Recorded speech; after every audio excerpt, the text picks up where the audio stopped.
Tuesday. Thank you so much for joining us. A significant portion of Million Marker users are women who are using our testing service to optimize their hormone and prepare for pregnancy. Women are seeking out our help to support as they attempt to balance their hormones, reducing toxins. And we provide many women with resources that help with conception. And now we're trying to generate content that will also assist them with postpartum as well. So there are many books today you can find that helping women, giving women resources to help with the conception. And they can read about how to get pregnant, what to expect, and they get into important things about how to keep your baby healthy, but they don't really talk about the real topics that matter to moms. And this is why we're really excited today to be joined by Tabbi Lane. Tabby is a Hue and Grace advocate. Hue and Grace is one of our Million Marker approved products, and I'm actually on their scientific advisory board. And if you're interested in Hue and Grace product, you can tap in our LinkedIn bio and promoting this post and get a discount and check out the products. So Tabby wrote a really amazing blog on things that she wished she would knew about postpartum. And so be sure to save this live, since we're going to have a lot of great information. So I think she just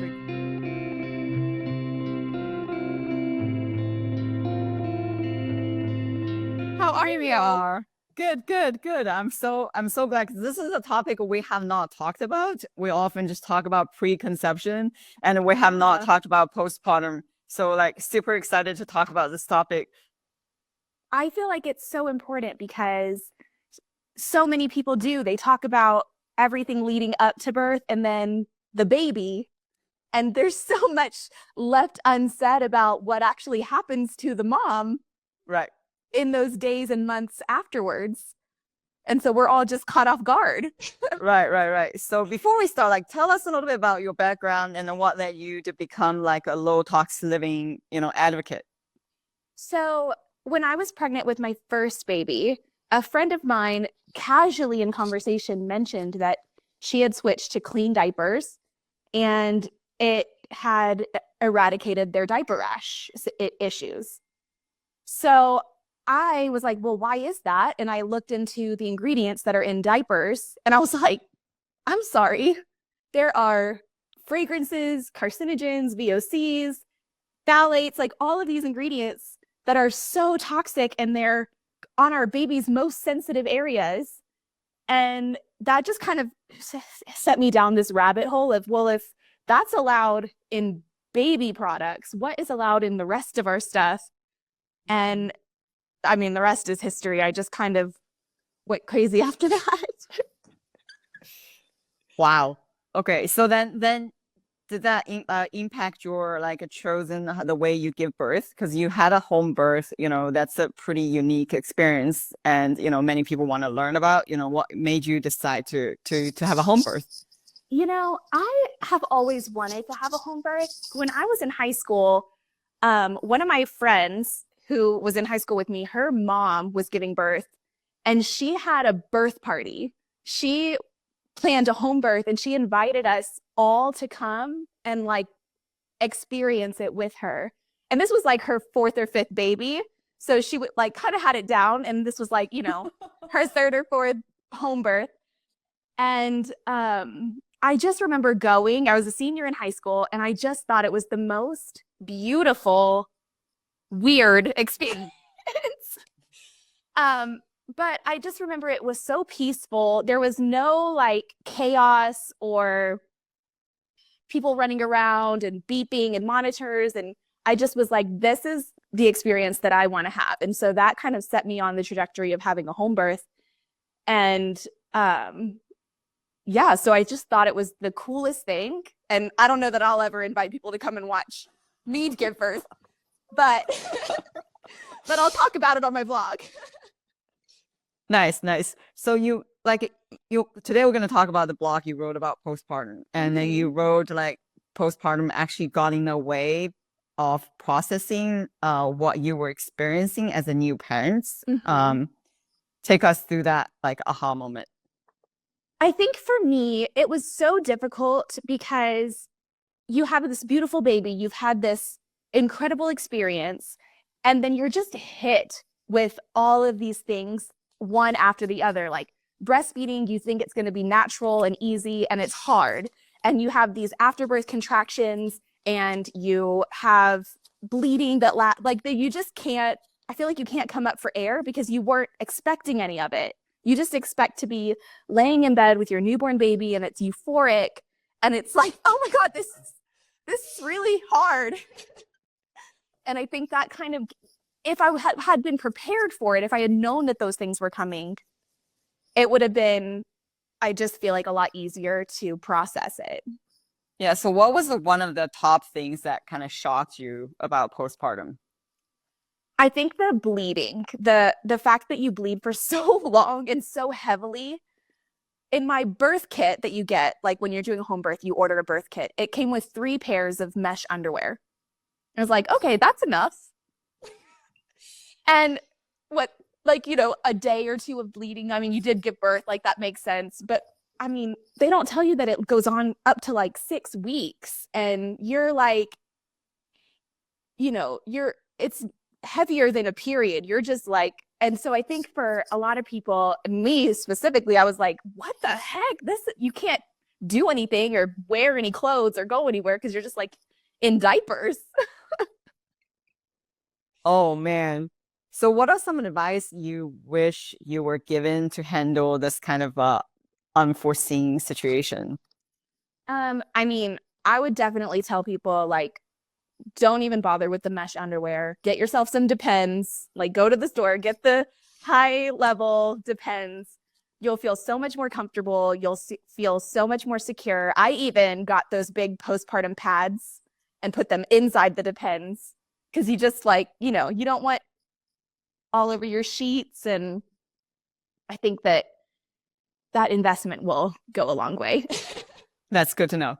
So you also mentioned that breastfeeding was really hard. And we know that, during pregnancy, that women obviously grow larger breasts, they become tender, and then you kind of expect milk to come pouring out. But however, that wasn't the case. Will you tell us about that?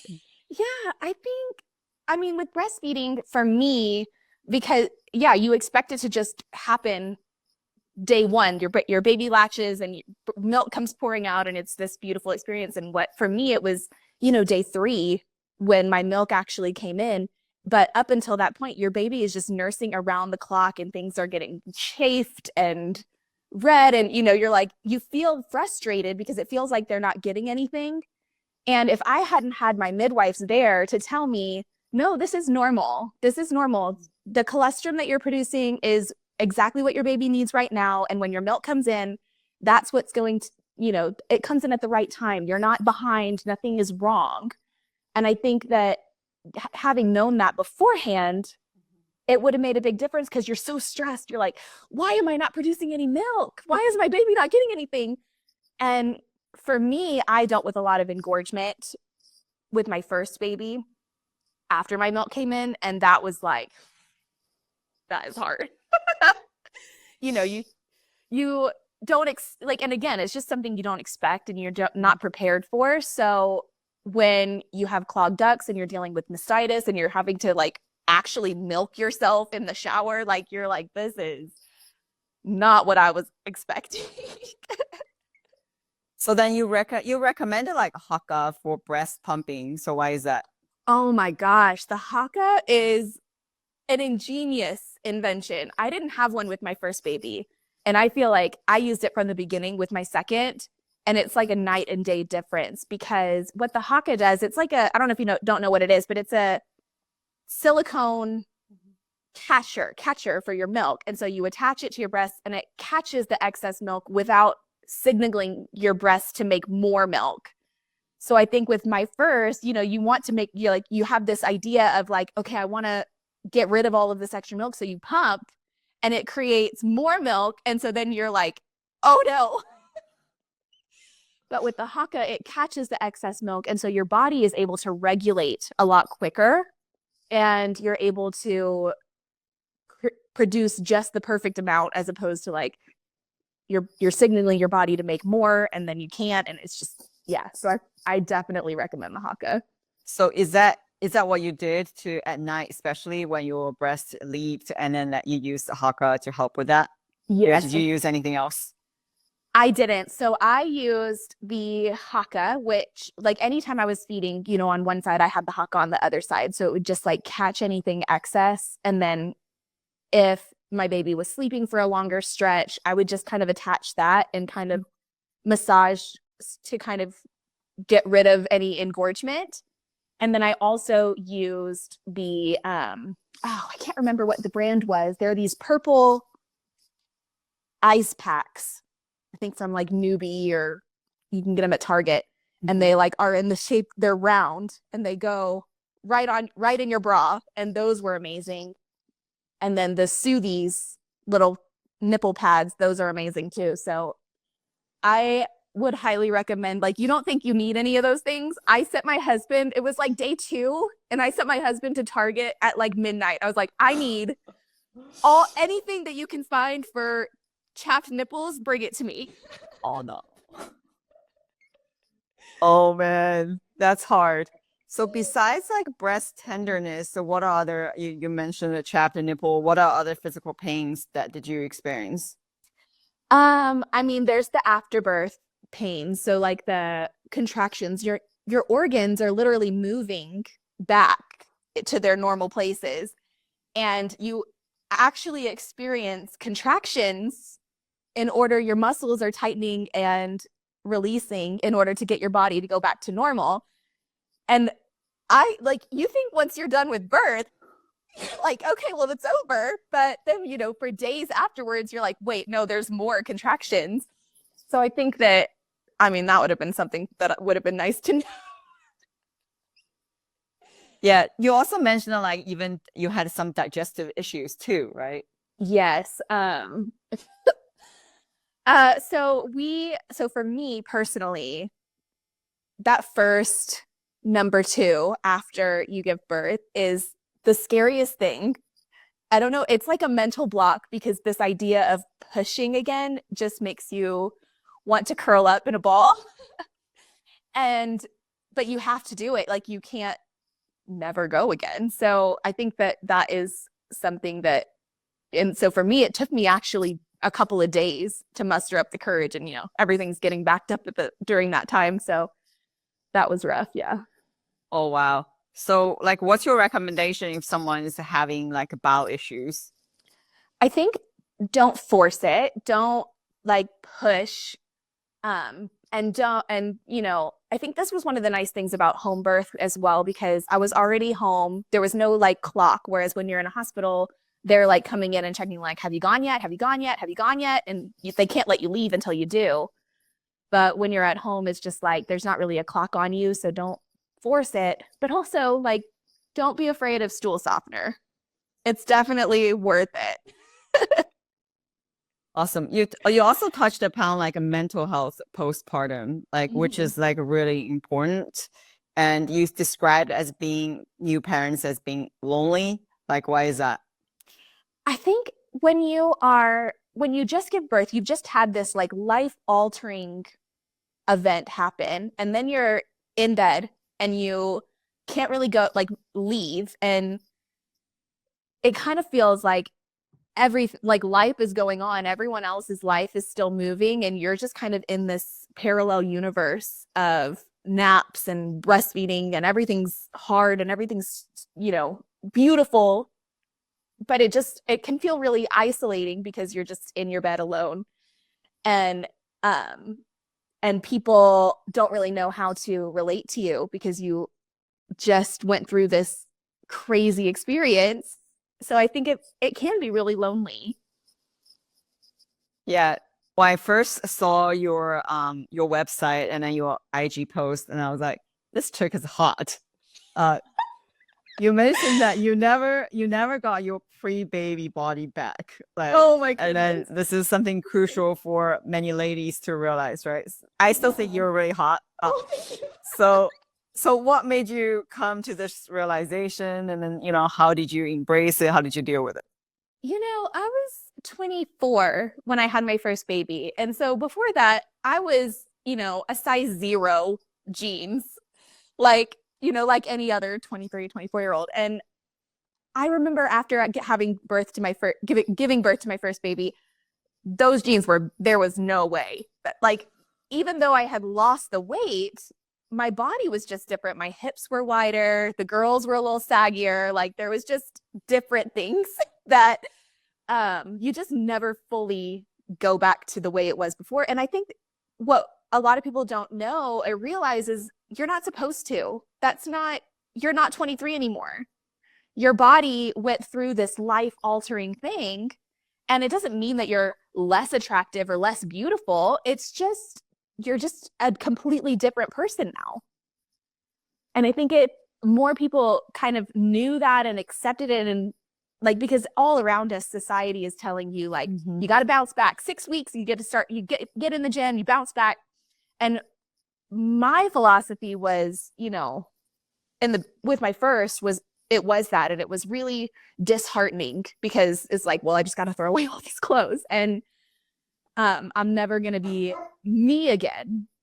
And I think it's okay to realize like, sorry, my dog is barking.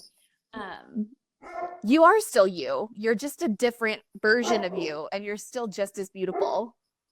Oh, that's really well said. So what got you involved with Hugh and Grace? Well, with Hugh and Grace, I have been kind of on a hormone healing journey for 5 years now. I think we struggled to get pregnant with our second baby. And it was, in that time frame, it took us about 4 years to actually get pregnant. And in that time, I was eliminating toxins, learning about diet, learning about all of the things that are in our products. And I found it really frustrating because there are so many products on the market that are marketed as clean, marketed as safe.